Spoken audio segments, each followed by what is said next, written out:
Butereevu nkwaniriza nate ku Focus TV. Thank you so much nnyo okubiranga olaba, nnyo okubiranga ogoberera. Olunaku lwaleero omukyala amanyikiddwa ennyo nga Maggie oba Nnaalongo wa AK47 aziikiddwa. Amaze okuziikibwa. Olunaku lwaleero nkuleetedde video erimu bwino ku nfaaye, erimu bwino ku ebyo ebiriwo ku musango gwa AK47 biki ebyatuukibwako era ekituufu kyali ki ekisse Maggie ono Nnaalongo na bingi. Jose Chameleone alina byayogedde mu kuziika ebigambo byetasaanya kubuusa maaso so nga ate era ne Namere Justin abadde mukwano gw'enfanfe naye alina byayogedde. Nsaba tulabe video ffenna okuva wetandikira mpaka weggwa. Thank you so much nnyo okugoberera. Nabajja bontwala mu kisagulo okwebaza mwena bakwano baffe, bakwano ba Maggie, baganda ba Maggie, abaana ba Maggie n'ab'ekyalo chairman namulabyeko wano webale nnyo ssebo otwaniriza lwako tujjire mu mbeera yayiriiri. Twala mu kisagulo era okwebaza May Mayanja, bakwano baffe oyo bakwano ba Maggie, n'okwebaza Katonda okuba nti tuwamu ku Maggie. Omanyi abasinga tugenda tunyolwa olw'okuba nti omuntu atudde ku maaso, naye bakwano banjamba jjukize nti ffenna tuli ba Katonda. Katonda yalina ebbeetu okutoolako gwaba akoze ki, gwaba yagadde. Wabula nze kyensinga okwebaza zinga Joseph Mayanja, neebaza Katonda okundaga omukyalo we bambi n'omumpaamu n'omundaganga mukwano gwange n'omumpaamu n'atuzalira bano abaana abalungi. Katonda baba atubeyasazeewo ffe ng'abakkiriza tetusobola kumunyiigira. Ora tusanyuka ne twebasa nti weebalemu tuwaamu. Okay? So sijja kuwambuya nnyo bejja kwogera Maggie Kiwesi Nakate abadde mukyala mulwanyi nga bw'olaba Jose Chameleone. Nze nti byange mubimanyi. Naye Maggie ekyo nakyo yakigezaako kirwana naye kyakoze ki? Kyagaanye. Maggie tukwagala nnyo nze nga mukwano gwo nga kyaliwo. Batuyise nga Mayanja family ezigenda kwogera nanze. Maggie nkwagala nnyo, Mukama akusaasire. Oluwalulwanyi lwakulemye katukusabire naffe twesabire. Bali mwebale nnyo okujja bakwano bange bwe tunaddola mbidde obwessanyu n'abo wakapeera naye kati kakomaawo. Enjagala gye baagalamu abaana ba AK47 oyinza olowooza nti waali mulamu. Joseph Mayanja, Dr. Jose Chameleone, Palaso Wizo n'abalala baagala abaana be bayita abaana ba Nnaalongo. Jose agenda n'ayimba mu America ng'oluusi state gy'agenda oyimbiramu abaana abo we baali bakyali bwe si mwe bali, naye era n'alinnya ennyonyi endala n'agenda n'abalaba ne Palaso bw'atyo. Era kikyali kizibu kinene nti abaana bamanyi nti Palaso ye taata waabwe, naye ekyo nga bwe tuze tukinnyonnyola Mukama ajja kutuyamba tukirungamye nga famire. Njagala nnyo okuwebaza. Bw'oyogerako ne famire ya Mayanja ku bikwatagana ku musango gwa AK47 bayongola maziga. Maama waagamba fayiro yabula. Emabega yonna nga tebanatugamba nti fayiro yabula, Daddy ye yasookanga okubiteekamu amaanyi n'agenda. Ne batusindika n'ekibuli, ab'ekibuli ne batuzza e Katwe. Daddy n'aŋŋamba gwe bw'oli maama situka ogende e Katwe. Ne ŋŋenda ewa Osso ye yali akwatagana n'omusango ogwo. Bwe natuukayo Ossi yankambuwalira nnyo naye nti era saddayo. Kati ekyaddirira ne tugamba ono nga bw'ali munnamawulire wa Bukedde kyambadde. Ye musajja watu yagendayo ne bamugamba fayiro yabula. Amanya gange nze Nnaalongo Maggie Kiwesi, abangi bwe mumanyi nga namwandu wa AK47 oba Nnaalongo wa AK47. Omwezi gwa March tegwali mwezi mulungi gye tuli kuba twafuna ekikangabwa, twafuna eddibu ddene, twafuna ennaku ey'ekitalo etali tuva ku mitima okutuusa naffe bali tuziika. Twavibwako oba naavibwako mukwano gwange taata abaana bange AK47 gwe mumanyi nga Emmanuel Mayanja. Nga omwezi guno tujjukira ebintu Emmanuel Mayanja oba nga tumujjukirako ebiki ebirungi bye yali ayagala n'ebibi by'atayagala oba obulamu bwe. Kati nga nze Mukama gwe yawa chance eyabeera mu bulamu bwa Emmanuel Mayanja emyaka 7 yandekera abaana 3 Xavier Andre Mayanja, Konia Lad, Kenim S. Mukwano gwange oyo ebirungi bye mujjukirako bingi wadde sijja kumalayo byonna. Nzijjukira nti mukwano gwange yali omwana omuto eyeekolera ayagala ennyo okukola atanafuya muntu yenna eyayagalanga buli muntu eyasangamu buli muntu ekitiibwa era nkimanyi nti ku myaka gye egy'obuvubuka abantu bangi bwe munaavaayo kwogera ku Emmanuel Mayanja ye muyimbi omu ataabeeranga mu ntalo z'abayimbi kuyimirira kulwana alwane n'ono n'oli kuba enkuza ye n'empisa ze zaali za njawulo nnyo.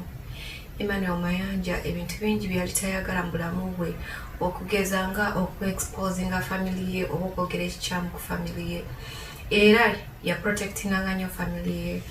Emmanuel Mayanja yayagalanga nnyo abaana abange benzaala ab'abaganda be ab'abakwano be era nga nkimanyi nti family yonna ekimanyi nti Emmanuel yasireranga abaana baabwe bonna ab'abaganda be. Omutima omulungi Katonda gwe yamuwa yayinanga nnyo ekisa yayagalizanga nnyo okukwata kuba ne ku mikono teyeyagalizanga bwomu. Ebiseera bingi nnyo nalowoozanga nti mukwano gwange oba teyanjagala nga bwe tulowoozanga abakyala naye buli we natulanga naye oba yankubiranga amasimu nga ndi ku mawanga yaŋŋamba nti Katonda walituwa obuwangaazi omukufa alisooka okuva mu nsi alisiima munne mu ngeri yonna alisaakitegeera era nzijukira birthday yange eya February 2015 nali Uganda namaze okuzaala abaana abalongo abasembayo mu Emmanuel Mayanja. Yatuula nange n'ambuulira ebintu bingi nga simanyi nti mukwano gwange ambuulira ebigambo ebisembayo ku nsi oba ebinsiibula. Yatuuka n'aŋŋamba nti oyinza okulowooza nti engeri gye ndi omuyimbi njagala ono n'ono oba nkola kino ne kino naye naffe twawulamu ani asobola okuba omukyala wange oba n'abantu ab'enjawulo ekintu bwe kityo. Yanyumiza ebigambo bingi nnyo Emmanuel era mmujjukirako ebigambo bingi ng'ebigambo ebimu byali byakungumya nga simanyi nti ansiibula era kyenzijjukira mu byonna nti omukyala gwe bayitanga Nalongo Donzera omu abangi gwe mwamanyanga mukyala Big Eye naye ku luvannyuma nga Emma ali kumpi kufa yamuyita ng'akumbe amugamba bigambo binsiibula. Yatuma omukyala oyo Nalongo Donzera n'amugamba gamba mama w'abaana bange timwagala nnyo era mugambe saagala abeere mu bidongo njagala akuze abaana bange abalabirire kuba mukazi wa buvunaanyizibwa. Mukwano gwange Shira yambuulira ebigambo ebyo ebiseera ebyo niera byammalamu amaanyi nti bwe nzijukira ebigambo Shira bye yaŋŋamba nali simanyi nti mukwano gwange Emmanuel Mayanja ambuulira ebigambo ebisembayo mu nsi oba ebinkumya okulabirira abaana be. Bizibu bingi byempiseemu emyaka 5 nga sirina Emma. Nvumiddwa abawala ab'enjawulo mu nsi muno oba abantu ab'enjawulo nnyimirira ne baavuma kyoli kannamwandu ne mbuuza Katonda nze nzekka nnamwandu nange saayagala kubeera nga nfuuka nnamwandu.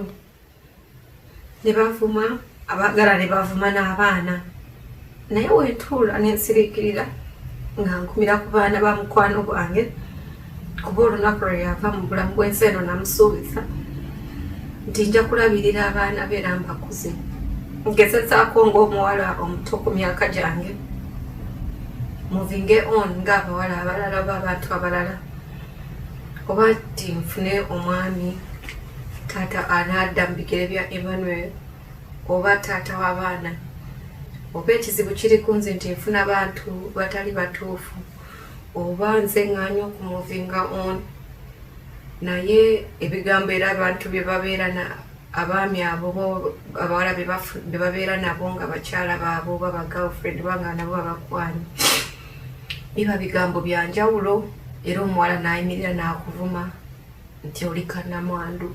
Ku nsi kuno teryagera Katonda nti nze njagala kubeera kino oba n'okisaba teryasobola kukeera n'asaba nti nsaba kubeera ssemwandu oba namwandu. N'olw'ensonga eno ebintu byonna mbikwasa Mukama Katonda eyatonda eggulu n'ensi. Nze sibeerangako mulamu mu mwezi gwa March. Noonya n'ekintu ekinsanyusa mu March kyambula. Naye Katonda bw'atyo bwe yangemulira. Era nsaba Mukama Emmanuel Mayanja Katonda aguwe ekisa kiwumula eky'emirembe. Era nsaba n'abantu abali mu nsi muno abasaba abavuma ebigambo okugeza nga namwandu kugira bwana bumulekwa nabo Mukama Katonda bamukwasa. Emmanuel Mayanja saba omule emirembe ndi kujjukira ng'omuntu eyali mukwano gwange okumala emyaka 7 wandeka sijagamba nti wandeka n'essanyu naye Mukama akuwa ekiwumulo eky'emirembe era n'abantu bonna abatakwerabira bakwano bo Mukama ayongere obbagumye agumye maama wo agumye abooluganda lwo ffenna tugumire wamu. Emmanuel Mayanja eyali amanyiddwa nga AK47 omuyimbi mu Uganda eyali nga yayimba ekika kya music amanyiddwa nga ddaalibwa mu mwaka gwa 1990 mu mwezi ogw'ekumi ennaku z'omwezi nga 29. Wano nga kakyali kakidi wano Joseph amukubira ennanga ne maama we.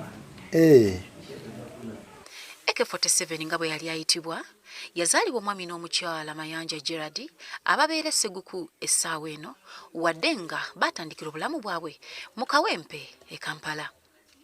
AK47 ye yali omuggalanda w'omwami Mayanja Gerard ne mukyala we era nga ye yali muto wa Jose Chameleone Joseph Mayanja Palaso wamu ne Wizo Manizo oba Douglas Mayanja gattako ne baganda baabwe abalala abali mu busize bweru. Nekyo sijja kwerabira nja kinyumya nayazika AK47 engatto yange ng'agenda kushootinga video naye nakagigula kuva South Africa ninjimwazika agenda akola video kati waitawo akabanga katono nnyo nga tanagiza Jeff n'amutwala mu tiimu no slip kati kitegeeza nti AK47 wange yali akoze eki avuddeyo ne mukuba mugamba ssebo oba avudde mu Leon Island zikumyawo engatto zange ne kaŋŋamba sijja zikuddiza wayagala jjaza ekimiro eno ne mugamba ekeno nze mukulu we nakusanga ngenda kusikaasika nangamba tontiisatiisa okumanya eke yali mujoza mukubira lwakusatu ku lwokuna ne musanga muki mu gavana songa nengatto zayambadde ne mutunulya naseka busesi.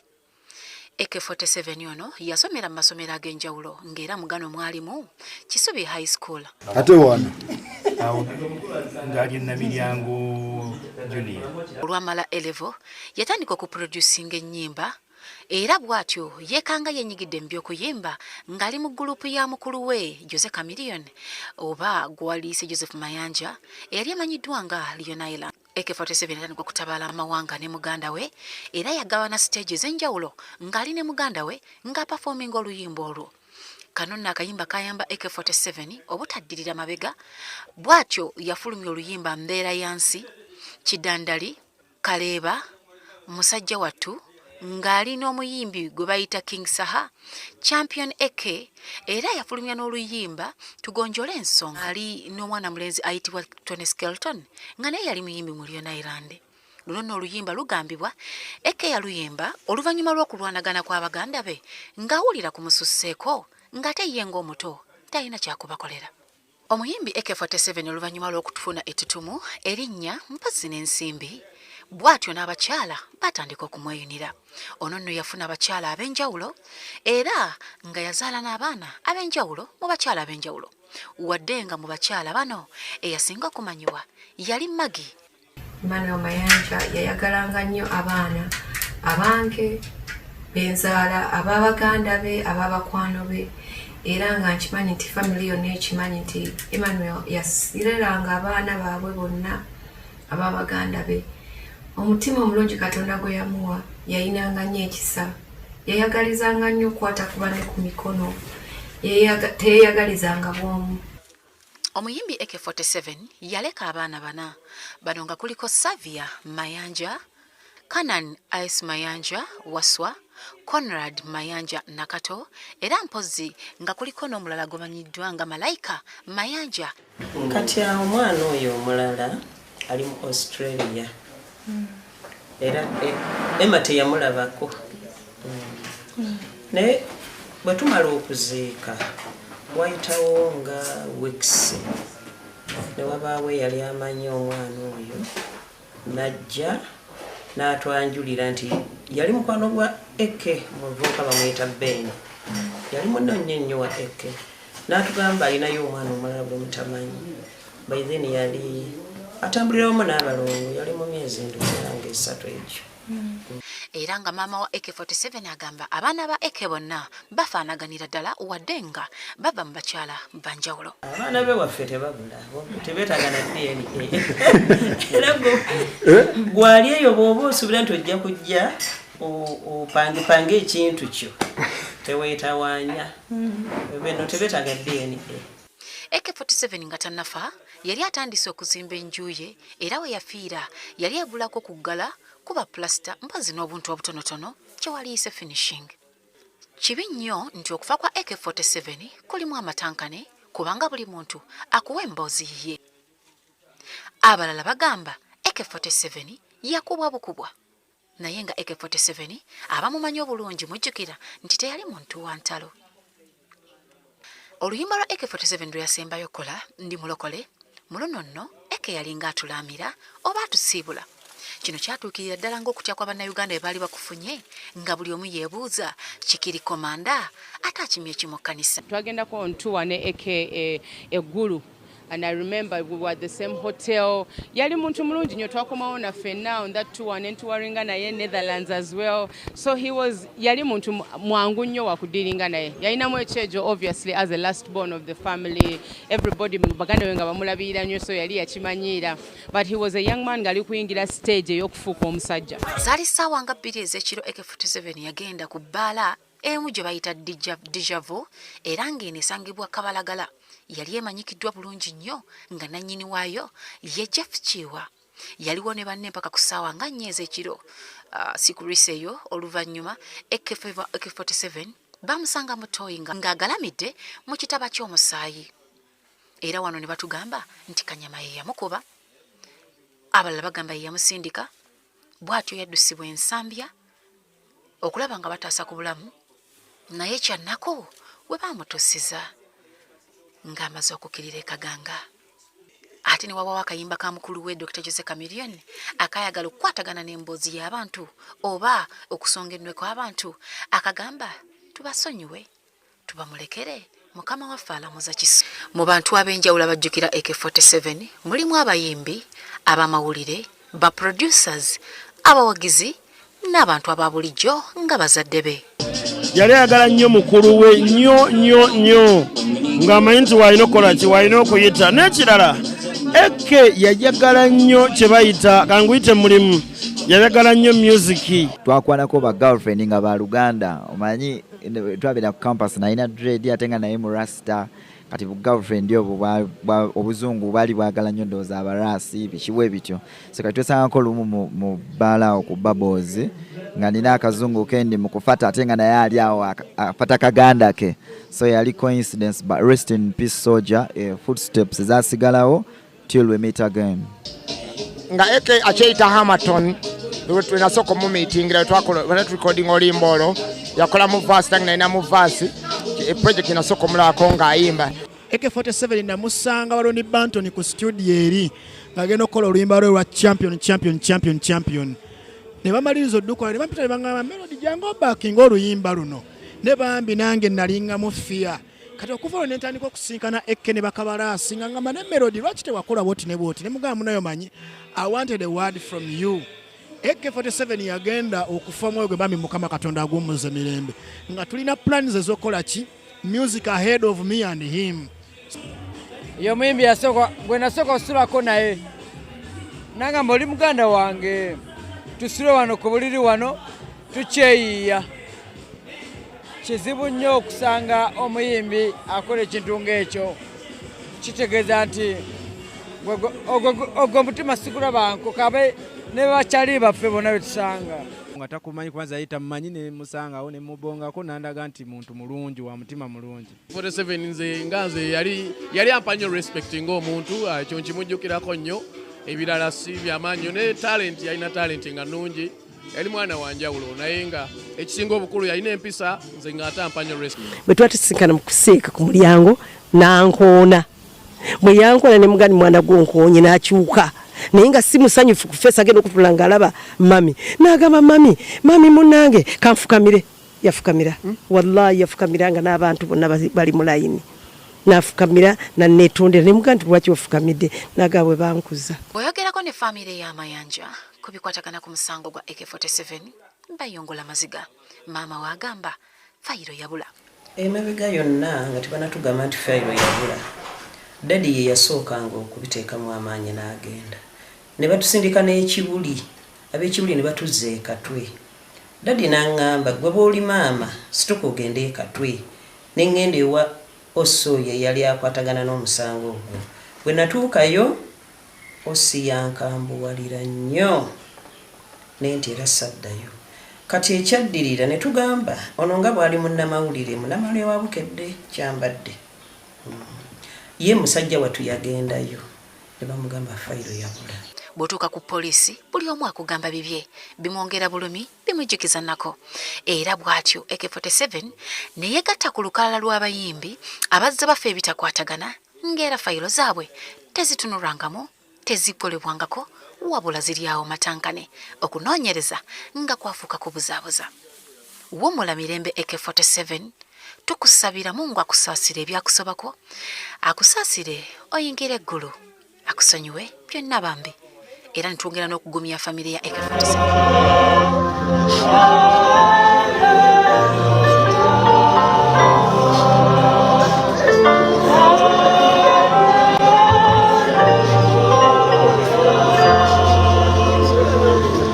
Kubanga Katonda omuyinza wa buli kantu yasazeewo okuyita mwannyinaffe ono Margaret ave mu nsi omubiri gwe tuge mu ttaka mwe gwava olw'okuba Kristo yazuukira nga yembereberye mu bafu yaliddira omubiri gwaffe ogutalina bwe guli n'akufaananya ogwogwo ekitiibwa.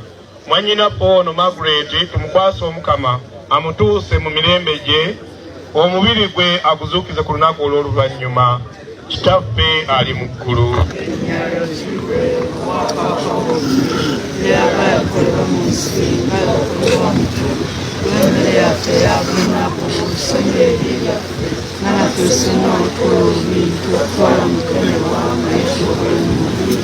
Mirembe Maria.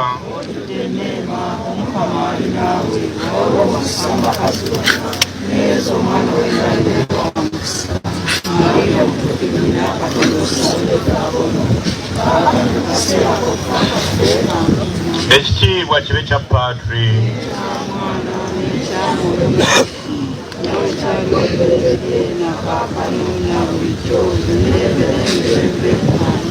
Ayi Mukama muwe ekiwumula ekitaggwaawo.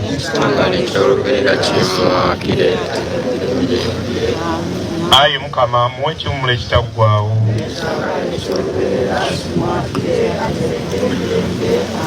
Ayi Mukama muwe ekiwumula ekitaggwaawo.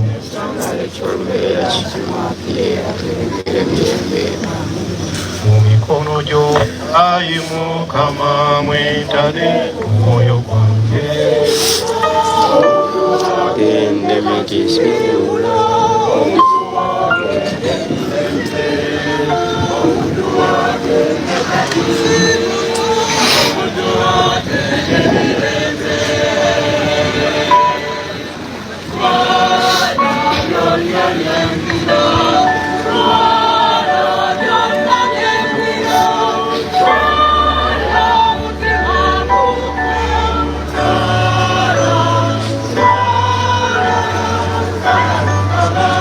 Buli omu mu bulamu alina ennaku ez'ekijjukizo.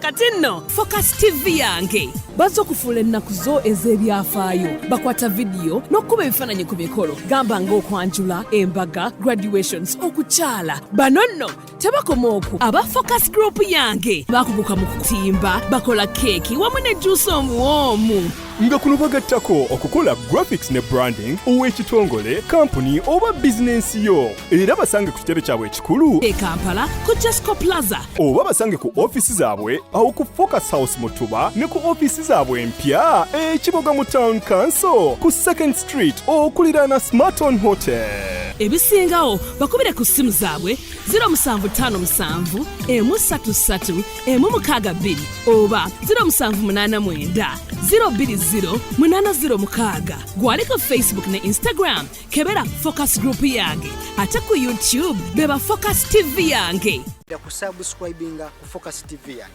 bingi